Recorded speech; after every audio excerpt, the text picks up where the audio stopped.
Welcome to Peepaw Banjo. I'm 8 days into learning old-time banjo. My new Chuck Lee banjo came in 8 days ago, and I have been learning how to play old-time Appalachian-style banjo thumb lead. And today, shout out to my dad, who is 84 years old today, which is one of the reasons why I wanted to pick up and learn banjo after nearly 40 years of playing guitar. Never played a banjo, never have owned a banjo, but I've loved bluegrass, and I thought, why not, at age 55, try to surprise my dad for his birthday by learning a couple of his favorite tunes. He came by yesterday, and I gave him a little mini concert. He didn't even buy a ticket, and he didn't give me any money, and he still beats me in golf at 84 years old. That's because it's true. Old people hit it straight down the middle of the fairway, while us young pups slice it off into the country of the woods and the lake and lose 42 golf balls. But I have a new hobby now, banjo playing. Here's a few tunes that I did for my dad. I'm going to do it in two different ways I've been learning, as I've shared with you. First, the frailing and up picking. Not too good at it, but I sure am learning and having fun. And then thumb lead, which is my favorite. I'm going to do both of those in a style, or that style, in two different songs. First, Rolling in My Sweet Baby's Arms, and then I'm going to do another one called Mountain Dew. My dad loves both of those, so this was kind of my concert yesterday. I hope you like it. First, Rolling in My Sweet Baby's Arms.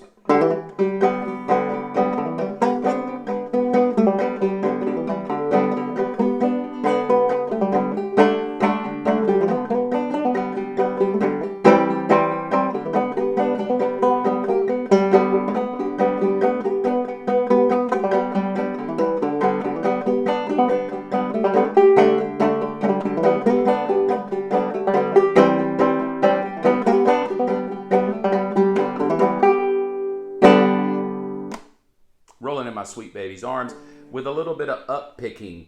As I said the other day, that what I'm attempting to do, and I'm hoping I'm doing it right, I'm watching and learning the best I can, is I'm doing some frailing, but instead of the typical claw hammer, which is just hitting the string, typically, somewhere along the neck, I'm using more of a up pick. So I'm actually grabbing the meat of the string and then picking up. It's causing me some problems. My hands getting, or my fingers getting stuck a lot.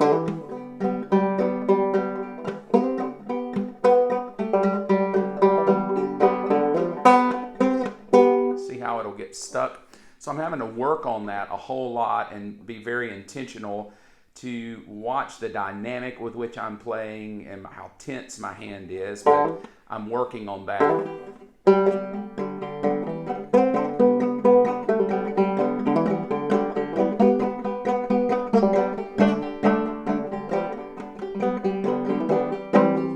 So I'll even try to play lighter and softer to not do that. Well, my second song I wanted to learn for my dad was Mountain Dew. And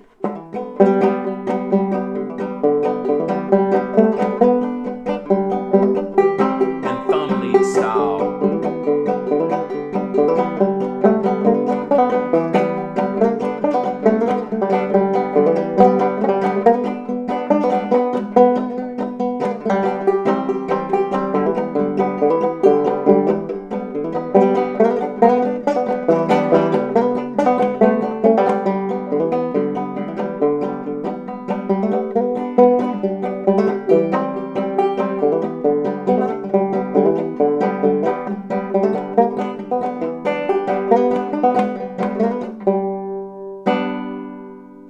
So that was a little mini concert I gave my dad today, and I thought I would just grace you with the beauty of it.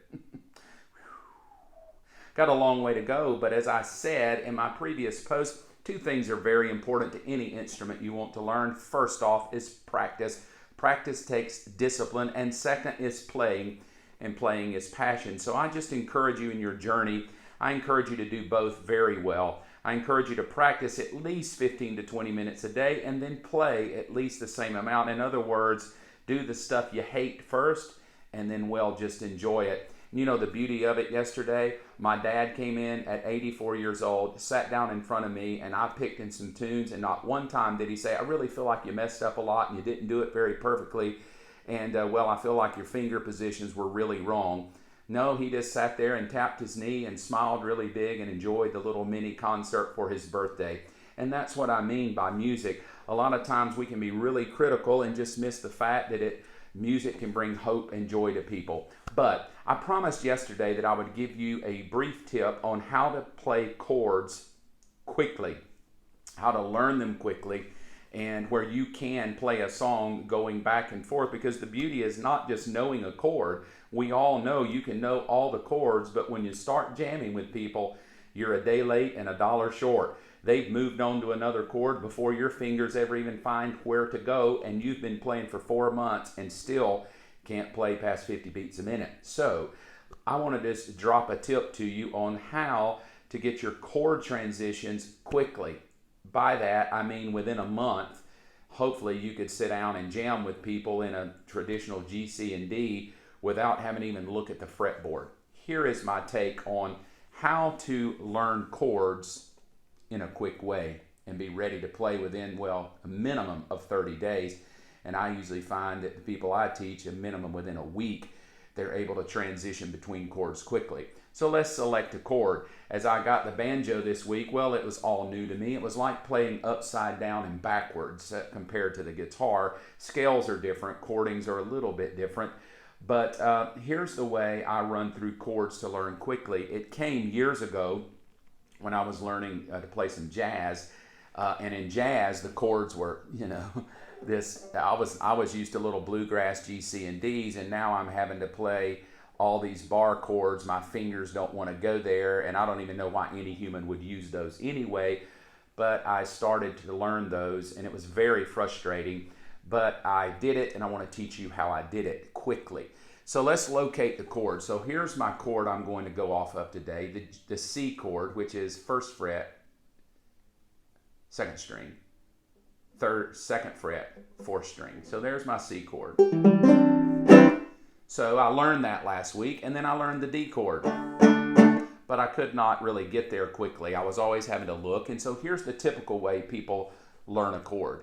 They go to Google, and they figure out where to put my fingers. And so then once their fingers go there, they're very happy. And they don't ever want to take those fingers away because it took them a month and a half to get there. And so now that their fingers are there, they're squeezing with all their might, and they're trying to make a good tone. And then they are so excited, they strum for about 2 minutes, just fingers bleeding and hurting. Well, you're doing it backwards. Why? You're trying to learn a chord from memory. You can't learn a chord from memory. You have to learn a chord from memory. In other words, we want the brain of our head to locate the chord on Google, tell the brain of our head to locate the chord here, and then once the brain of my head locates the chord here and tells my fingers what to do, my fingers need to quit relying on the brain in my head. And I call it muscle memory. I need my fingers to know where to go on their own. That way I can be talking with people and strumming at the same time, or singing a song, and I never even have to look because my hand has a mind of its own now and knows where to go. So how do we go from a chord here, trying to look at the chord, make my fingers go there, hope I remember it and never forget it, but then before I can even change to the next chord, they've already moved on and I'm lost again, having to wait 2 or 3 years to even jam with people out by a fire pit. So here's how it works. Locate that chord. There it is. As soon as you locate it, strum 3 times. 1, 2, 3. Take your hand away. Tap your leg. Go back. 1, 2, 3.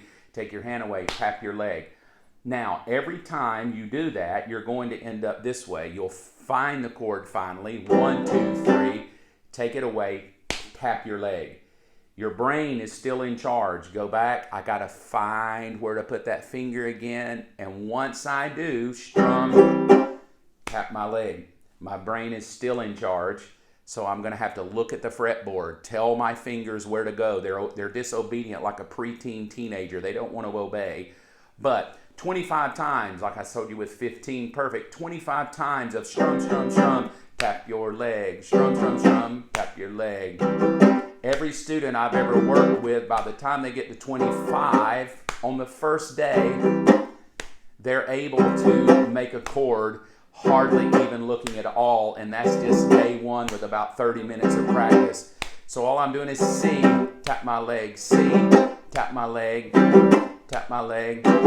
Then what happens, my hand is now in memory. My brain is not even having to think about the chord because I'm chatting with you, not even having to worry where my hand's going because it already has memory. 8 days of playing this C chord.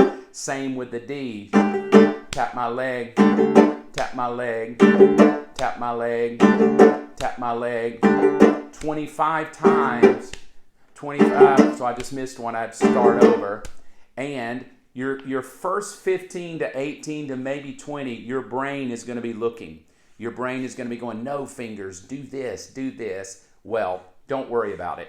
Every day you pick the banjo up, I want you to find that chord, strum, strum, strum, tap your leg, strum, strum, strum, tap your leg. I almost will promise you within a week, this is how you'll play the chords. Close your eyes, don't even look. Look away.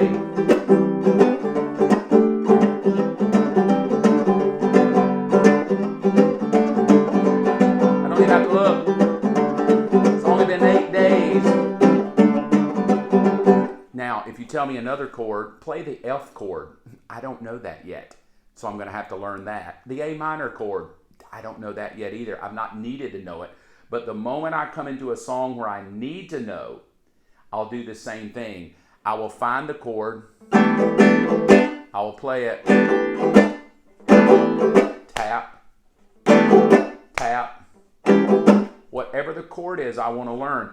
And what you will find is your hand will start remembering the chords versus your head, and you'll be able to move forward real quickly. Hey, that's just a little peepaw banjo tip. Thank you so much for tuning in with me today. Hope you enjoyed it. Coming back next Friday to do Old Joe Clark thumb lead style up to speed. It's going to be what I'm working on all week. I'll be letting you know how it goes. Have a great weekend.